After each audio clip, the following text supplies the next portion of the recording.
Donc nous voilà au lac de Charance, au départ du Gap en Cime qui aura lieu la semaine prochaine. Un trail où 3 parcours sont proposés à tous les passionnés de la montagne, organisé par la ville de Gap. Et donc un départ pour le 12 km et le 25 km du lac de Charance et pour le 50 km de la ville de Gap. Donc le départ est derrière moi, en espérant qu'il fasse meilleur temps qu'aujourd'hui, car aujourd'hui il y a beaucoup de pluie. Normalement, le beau temps est prévu pour la semaine prochaine à Gap. Donc voilà, un trail qui a énormément évolué depuis plusieurs années, passant de 300 participants à plus de 1500 participants cette année attendus, dont la majorité sur le 25 km et aussi énormément de monde sur le 48 km, les 2 parcours principaux de ce trail. Là on est sur le canal de Gap. Pascal Battoin. Une partie roulante. Où les points clés sont la chapelle de Sauveterre, où commence la première difficulté de la matinée, avec une longue portion de montée jusqu'au pic de Charance. Ensuite, 2 passages significatifs et 2 bosses significatives après le col de Guizière. À Sauveterre. Et enfin un passage au col de Glaise qui permet de relâcher un petit peu la pression et de redescendre jusqu'au lac de Charance pour les 8 derniers kilomètres avant la ligne d'arrivée. Parcours difficile sur le 25 km avec de nombreuses relances et de nombreuses bosses à gravir.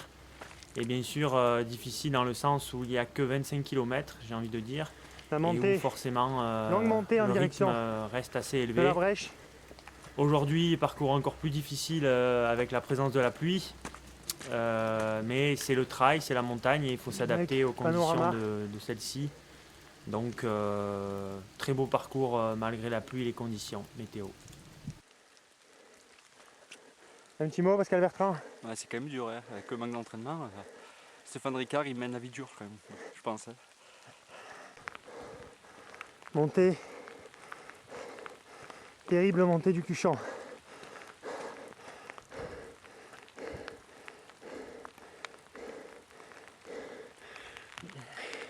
Terrible montée du Cuchon qui apparaît après 8 km de course et en direction de la brèche de Charance. Je suis essoufflé, Pascal me passe, on continue.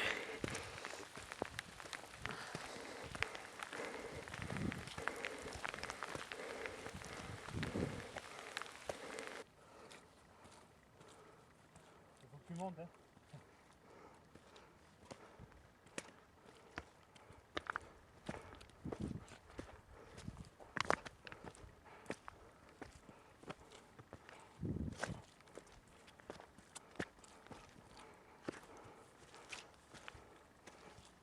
C'est arriver en haut et relancer, tu vois.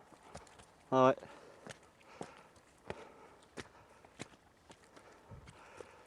C'est vrai qu'elle a l'air raide cette partie.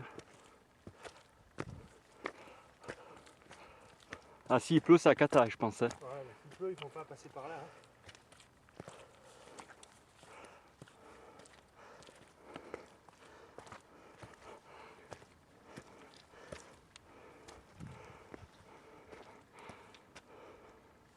Stéphane Ricard en tête, du Gap en Cime.